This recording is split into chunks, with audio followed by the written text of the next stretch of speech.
Assalamualaikum warahmatullahi wabarakatuh. Kisah tentang ibu tua, sang polisi, dan 20 keajaiban.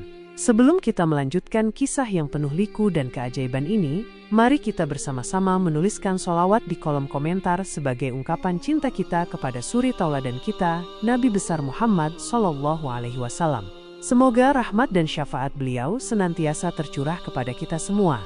Di sebuah desa yang asri, di mana hamparan sawah hijau membentang luas, dan suara gemericik air sungai terdengar menenangkan, hiduplah seorang ibu tua renta bernama Bu Soraya. Takdir telah menggariskan kesendirian di usia senjanya setelah sang suami berpulang ke rahmatullah beberapa tahun silam. Namun, kesepian itu tak pernah benar-benar menghampirinya.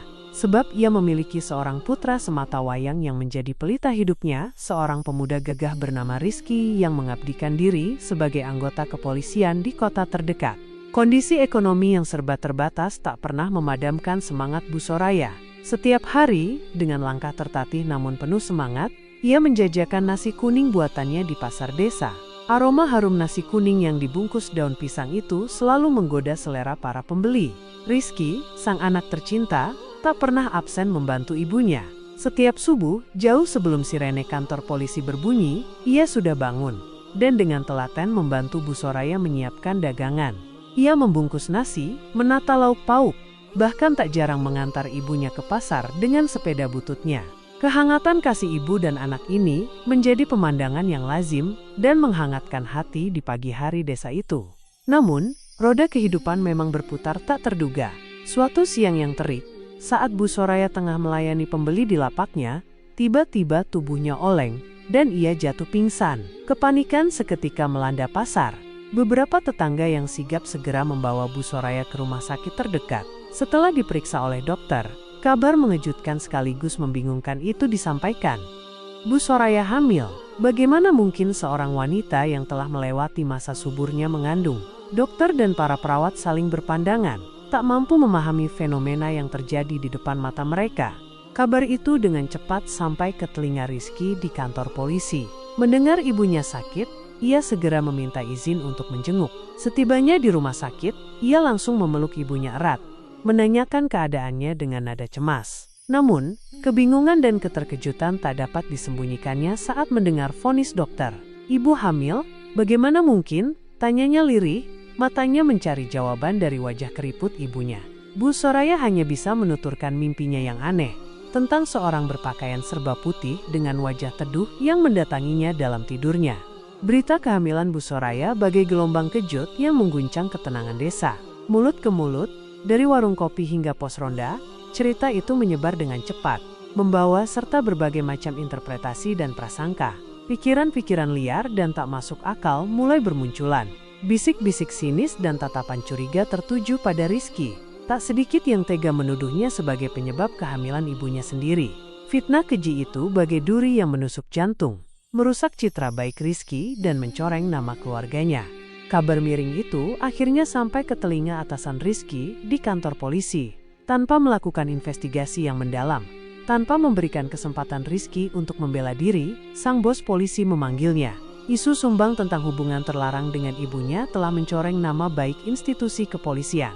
Dengan berat hati, Rizky menerima surat pemecatan yang disodorkan kepadanya. Dunia terasa runtuh seketika. Pekerjaan yang selama ini menjadi kebanggaan dan harapan untuk mengangkat derajat ibunya, kini sirna begitu saja akibat fitnah yang kejam. Malam-malam setelah pemecatan menjadi siksaan batin bagi Rizky. Ia duduk termenung di gubuknya yang semakin terasa sunyi. Rasa malu, kecewa, marah, dan putus asa bercampur aduk menjadi satu. Tatapan sinis dan bisikan tetangga terus menghantuinya. Ia merasa terasing, dijauhi, dan dipandang rendah oleh masyarakat yang dulunya menghormatinya. Dalam keputusasaan yang mendalam, Rizky mengambil keputusan pahit. Ia pergi jauh, meninggalkan ibunya dan desa kelahirannya, berharap dapat menemukan ketenangan dan melupakan mimpi buruk ini di kota yang ramai dan asing. 5 bulan berlalu tanpa kabar. Rizky hidup merantau di kerasnya ibu kota. Ia bekerja serabutan, dari menjadi buruh bangunan hingga pengantar barang, demi menyambung hidup dan mencoba menenangkan hati yang terus diliputi kerinduan dan penyesalan. Kerinduan pada ibunya tak pernah padam, namun rasa malu dan sakit hati akibat tuduhan tak berdasar masih terlalu besar untuk diatasi. Sementara itu, di desa, Bu Soraya menjalani hari-harinya dengan sabar dan tawakal. Kandungannya semakin membesar, perutnya semakin membuncit, namun ia tak pernah tahu kapan dan bagaimana keajaiban ini akan berakhir. Ia hanya bisa berdoa dan berharap yang terbaik. Suatu malam yang sunyi, saat Rizky tengah beristirahat di sebuah kontrakan sempit, ponselnya berdering. Nama seorang teman dari desa tertera di layar. Dengan perasaan gamang, ia mengangkat panggilan itu. Suara di seberang sana terdengar tergesa-gesa, namun penuh keajaiban yang sulit dipercaya. "Rizky, kau harus segera pulang. Ibu melahirkan," ujar temannya dengan nada takjub. "Melahirkan? Bukankah itu mustahil?" jawab Rizky dengan bingung. "Tidak, ini benar-benar terjadi. Ibu melahirkan 20 bayi kembar." Rizky terperanjat. Ia tak percaya dengan apa yang baru saja didengarnya. Otaknya mencoba mencerna informasi yang terasa seperti mimpi. Tanpa berpikir panjang, ia segera mengemasi barang-barangnya yang tak seberapa dan bergegas menuju terminal bus. Perjalanan pulang terasa begitu panjang dan penuh tanya. Setibanya di desa, ia langsung menuju rumah ibunya. Pemandangan yang menyambutnya sungguh luar biasa. Ibunya terbaring lemah namun memancarkan kebahagiaan yang tak terhingga. Dikelilingi oleh 20 bayi mungil yang tertidur lelap di dalam keranjang-keranjang kecil. Air mata haru dan penyesalan langsung membasahi pipi Rizky. Ia berlutut di sisi ibunya, menggenggam tangannya yang keriput, dan memohon maaf atas segala prasangka buruk dan karena telah meninggalkannya seorang diri dalam masa sulit. Bu Soraya dengan senyum lembut dan penuh kasih memaafkan putranya. Kabar kelahiran 20 bayi kembar di desa kecil itu dengan cepat menyebar luas, bahkan melampaui batas-batas wilayah. Media sosial diramaikan dengan berita ajaib ini. Foto dan video Bu Soraya bersama ke-20 bayinya menjadi viral, menginspirasi dan membuat takjub jutaan orang di seluruh negeri. Kisah ini menjadi simbol harapan, keajaiban, dan bukti kekuasaan Sang Pencipta. Wartawan dari berbagai media cetak dan elektronik berbondong-bondong datang ke desa untuk meliput fenomena langka ini. Mereka mewawancarai Bu Soraya, Rizky, para tetangga, dan bahkan dokter yang pertama kali memeriksa Bu Soraya, mencoba menguak misteri di balik keajaiban yang tak terduga ini. Semua sepakat bahwa ini adalah mukjizat dari Allah Subhanahu wa Ta'ala, sebuah anugerah yang tak ternilai harganya. Berita tentang keajaiban itu pun sampai ke telinga mantan bos polisi. Merasa bersalah atas tindakannya yang gegabah dan terburu-buru dalam mengambil keputusan, ia kembali menghubungi Rizky. Dengan nada menyesal dan penuh penyesalan, ia menawarkan kembali pekerjaan sebagai anggota kepolisian. Namun, dengan senyum tulus dan penuh keyakinan, Rizky menolak tawaran itu.